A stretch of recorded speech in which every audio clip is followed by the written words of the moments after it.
તો મિત્રો એક બાજુ કહી રહ્યા છે જ્ઞાનીબેન ઠાકોર કે ડીજે કોઈ દિવસ ચાલુ નથી થવાનું અને ગમે એવા હવે 16 મુદ્દામાંથી એક મુદ્દો પણ નહીં તૂટવાનો. તમે જોઈ શકો છો, સાંભળી શકો છો, જોઈ લો. જે ડીજે વાળી વાત તો કરવાની નથી, એમાં કશું કોઈ જ ફેરફાર કરવાનો નથી. કોઈ મુદ્દાઓ જે ક્યાંય પાકા જ છે એમાં લગી રહે, કાંઈ પણ આગુ પાછું કરવાનું નથી. આપણે આ વાત ઉપર વિક્રમ ઠાકોરને શું કહેવું છે, વિક્રમભાઈ ઠાકોરને, તો તમે વિડીયો પણ જોઈ લેજો. વિક્રમભાઈને આ વિશે શું કહેવું છે, તો વિડીયો પૂરેપૂરો જોજો, વિડીયોને છેલ્લે અંત સુધી જોજો, મજા આવશે. મેં બંધારણ નહીં ઘડ્યું પણ બોલ્યા તો તમે ને પેલા આગળ તો તમે આવ્યા હતા, તમે બોલ્યા હતા ને. તો બનાસકાંઠાના ઠાકોર સમાજના જે આગેવાનોએ બધું બંધારણ કર્યું છે, બરાબર છે. બંધારણ કર્યું, ઘણા બધા એવા ઠાકોર સમાજમાં ઘણા બધા એવા કુરિવાજો હતા. તો વાત કરીએ કોયડા ગામમાં, તો કોયડા ગામમાં પ્રોગ્રામ રાખવામાં આવ્યો તો 1,51,000 દંડ લેવામાં આવ્યો છે, બરાબર.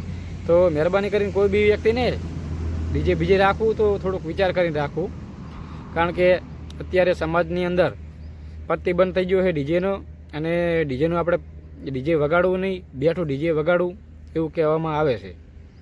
તો પહેલો તમે વિડીયો જોઈ લો કે સાઉન્ડ સિસ્ટમ ગામમાં ગરબા રાખવા તો રાખી શકાય, પણ એ બેઠું સાઉન્ડ બેસાડી ડીજે નહીં લાવી શકાય. પણ સાઉન્ડ તો હવે જે ગાડીમાં સાઉન્ડ સેટ કરતા હતા એ હવે અહીંયા સેટ કરજો. બંધારણવાળાને મારો બંદૂકની ગોળી સિંગરે કલાકારે એક ગીત વગાડ્યું હતું, એટલે કે લાઈવ ડીજેમાં ગીત ગાયું હતું. તો એ ભાઈનો પણ વિડીયો તમે જોઈ લો.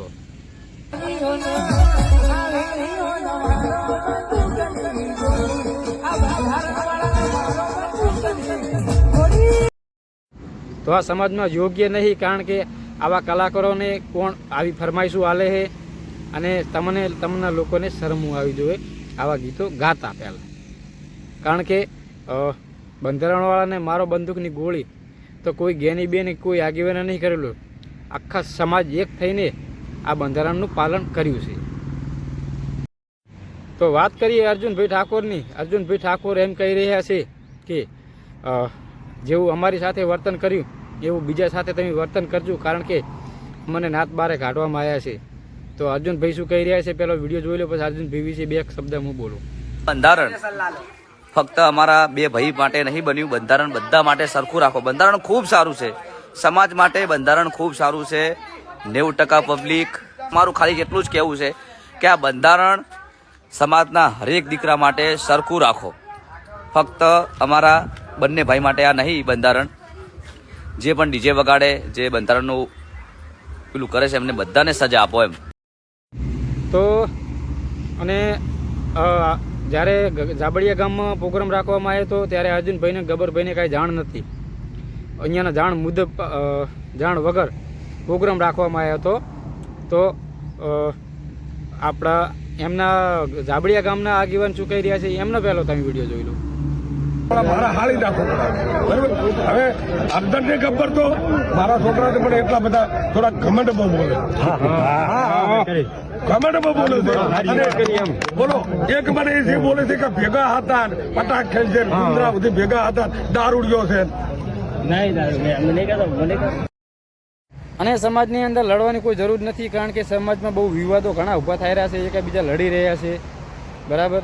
હમણાં આપણે દિનેશભાઈ ઠાકોર એમને કાંક વિક્રમભાઈ વિશે બોલ્યા હતા, તો એમાં કાંક ઘણા લોકોને કાંક બબાલ અને ઘણા લોકો વિવાદમાં પણ પડ્યા હતા. તમે પણ એ પેલો વિડીયો જોઈ લો. એમાં વિક્રમ ઠાકોરને હું ખાસ કહેવા માંગુ છું કે ઠેગણા 1.5 ફૂટિયા તારા પ્રોગ્રામ કે થતા નતા. ઠાકોર સમાજે અને ઠાકોર સેનાએ સમર્થન આલીને તેના પ્રોગ્રામ ને કે મહેસાણાથી આ બાજુ તું પ્રોગ્રામ લેવા તૈયાર નતો પહેલા, બરાબર. તો બસ મિત્રો, આજ માટે આટલું જ છે. મળ્યો નેક્સ્ટ વિડીયોમાં, અને વિડીયો કેવો લાગ્યો જરૂરથી જણાવજો, અને નવા હોય તો ચેનલને સબસ્ક્રાઈબર કરી દેજો. અવારનવાર આવા વિડીયો આવતા રહેશે.